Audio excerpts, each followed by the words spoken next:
২০২৬ সালের বিধানসভা নির্বাচনকে শান্তিপূর্ণ ও অবাধ করতে কোমর বেঁধে নেমেছে প্রশাসন। সাধারণ মানুষের মনে আস্থা ফেরাতে এবং এলাকার শান্তি শৃঙ্খলার পরিস্থিতি খতিয়ে দেখতে মুর্শিদাবাদের ফারাক্কা ব্লকের বিভিন্ন সংবেদনশীল এলাকায় রুট মার্চ করল কেন্দ্রীয় বাহিনী। বুধবার ফারাক্কা ব্লকের শঙ্করপুর, খোসালপুর ও পাচুলিয়া সহ একাধিক এলাকায় এই বিশেষ টহলদারি চালানো হয়। বাহিনীর জওয়ানরা এলাকার অলিগলি ঘুরে দেখেন এবং স্থানীয় বাসিন্দাদের সঙ্গে কথা বলেন, মূলত ভোটারদের মনোবল বৃদ্ধি করা এবং কোনো প্রকার ভয় বা চাপের ঊর্ধ্বে উঠে যাতে সকলে ভোটদানে অংশগ্রহণ করতে পারেন সেই বার্তাই দেওয়া হচ্ছে এই রুট মার্চের মাধ্যমে। জেলা প্রশাসন সূত্রে খবর, নির্বাচনের আগে এই স্পর্শকাতর এলাকাগুলোতে নজরদারি বাড়ানো হচ্ছে।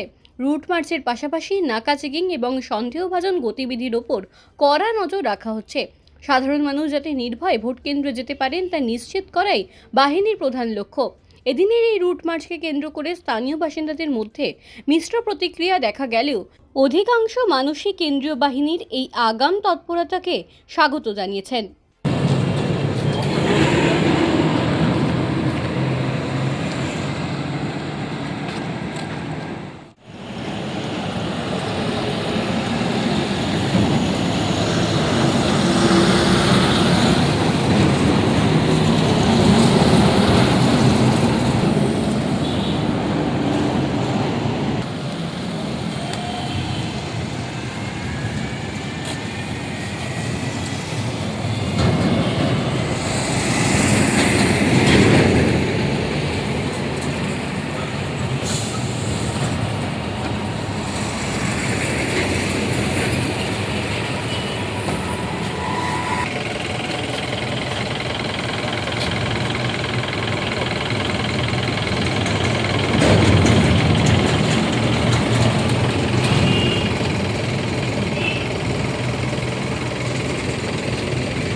চলে যাও।